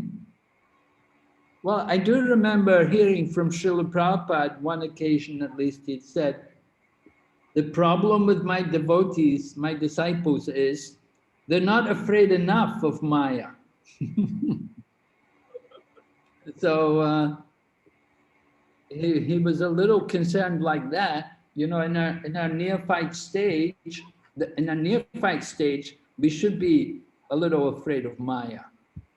But certainly, as I mentioned yesterday, the devotee asked Prabhupada, what do you feel when you chant Hare Krishna? He said, I feel no fear. So devotee, as we become mature in Krishna consciousness, then we should not be so much afraid of Maya, but we can develop more the reverential mood. We can offer the respect to Maya, because Maya is also Krishna's energy. And so she's performing service on behalf of Lord Krishna. So we should respect her also as the devotee of Krishna, the energy of Krishna. We show respect to her. But we're also cautious not to become over familiar with the material energy and think that we're not going to think that we shouldn't think that we can just simply enjoy the material energy. So we want to convert the material energy into spiritual energy by using it in the service of Krishna. So we offer our respects to Maya as the energy of Krishna. There's Yoga Maya. Yoga Maya has her forms also. There's the Yoga Maya under the spiritual energy, and there's the Mahamaya for the material energy. And so the Mahamaya is also Krishna's energy, and she's doing her job, bewildering people to keep them in the material world so they don't disturb Lord Krishna and his spiritual pastimes. We offer our respects to Maya, and we want to go on in Krishna consciousness. Yoga Maya arranges for so many of the wonderful pastimes of the Lord. Yoga Maya is performing so many nice services for Lord Krishna to arrange for his pastimes. We see at the birth of Krishna how Yoga Maya comes as the child of Mother Yashoda to be taken. Kamsa wants to kill her. So we offer our respects to Maya. Thank you, Maharaj. Maharaj, and one more doubt is how to make sure that on the name of Yukta Vairagya, we are doing our sense gratification or becoming Atyahara. How to make sure that, Maharaj? Yeah, how to make sure in the name of Yukta Vairagya, that we're not doing Atyahara. Yes, Maharaj. Well, we have to be guided by senior Vaishnavas. We have sadhus and Shastra and Guru. We should always be thinking how to minimize. Instead of thinking how to get more, we should be thinking how to use less, how to use less, how to have less. So keeping everything nice and simple, that's a nice mode of the devotee. Of course, you have to consider your situation. You know, if you're a family man, then in family life, then you will need a little more. But if you're a renounced person, then it's good to use less. But in family life, if you have a family like that, then you're allowed to have certain needs, basic needs, you know. But again, also you try to minimize as much as you can without going to any great excess, extreme endeavors, but try to keep it as basic and as possible. Don't over accumulate. Try to always minimize as much as you can, as much as is practical. You have to be able to do your service. You have to continue your service. That's important. So you need whatever is necessary for your service to Krishna. We said, Nirbandha Krishna Sambandhe Yukta Vairagya Uchate. So your items, if you're using certain things in the service of Krishna, then it's all right. But don't keep more than what we're needing, than what's needed for Krishna's service. Thank you, Maharaj. Thank you, Prabhu. Thank you for your questions. Nice. Krishna, there are more questions, but we are a little over time. Oh.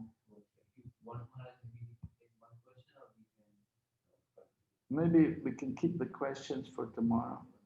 For next week. Yeah. And plus, Maharaj, would you like to announce the open questions? Oh yeah. Now, because there's no class on Monday, because Govardhan Puja, and of course the weekend's coming, so I already looked over the essay questions. So I picked out two, and you know, you can begin thinking about them. You may like to even begin writing. I chose the first question, right, which is about controlling the 6 urges. That's the one essay you have to write.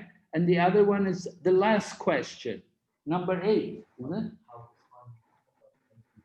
Which is about how ISKCON members are authorized as Raganugas. Rupanugas, not Raganugas, Rupanugas, that's right. Rupanugas. How ISKCON members are Rupanugas. So the first question and the last question, there are 8 essay questions. I would like you to write essays on the first one and the last one. So I think the first essay you could begin writing. We've covered the first text. You may like to begin writing on it over the weekend. Since you have 3 days, we're not meeting on Monday. We'll meet on Tuesday, and then no class on Wednesday. And those questions which are there can be put, if you could put them in the chat, then it would help us, and then we could be happy to answer them in the next class on Tuesday. You can post on WhatsApp and then we take a note. Yeah. Then on next session. Yeah, because I don't want to go over time too much. It's not fair. It's already been 2 hours. I want to stick to the schedule. So those of you who have questions, you're very happy, please put them in chat, and then we'll be sure to answer them in the next class. If you could put them in chat or on WhatsApp. Your WhatsApp. Okay. Or if you like, you just keep them in your mind, but we prefer to have them solid. If you can put them in text, that would be best. Please give us a text. Okay, so we're going to finish up here. Thank you very much. Srila Prabhupada Ki Jai. Hare Krishna. All glories to Srila Prabhupada. Thank you so much, Maharaj. Thank you very much. Thank you, Maharaj. Abhijit Prabhu? Vanchakalpatarubyascha kripa sindhubhya eva cha patitanam pavanebhyo vaishnavebhyo namo namah. Abhijit Prabhu? Yes, Prabhu, I'm here. Sorry, okay. Yeah, maybe Maharaj can drop off if he has things to do. I just had a question for you, and I think maybe some of the devotees were here. So Yes. I can barely hear you actually. Your voice is really low.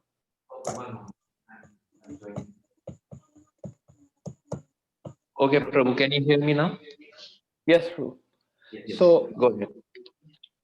I have a couple of friends who are also on the other batch, and they had mentioned they have like a schedule for all the units and things like that, and along with who's teaching and things like that. I just wanted to find out if we will be receiving something like that. It'll give us a clear picture of how the whole 4 months are planned out, or 5 months, whatever it is.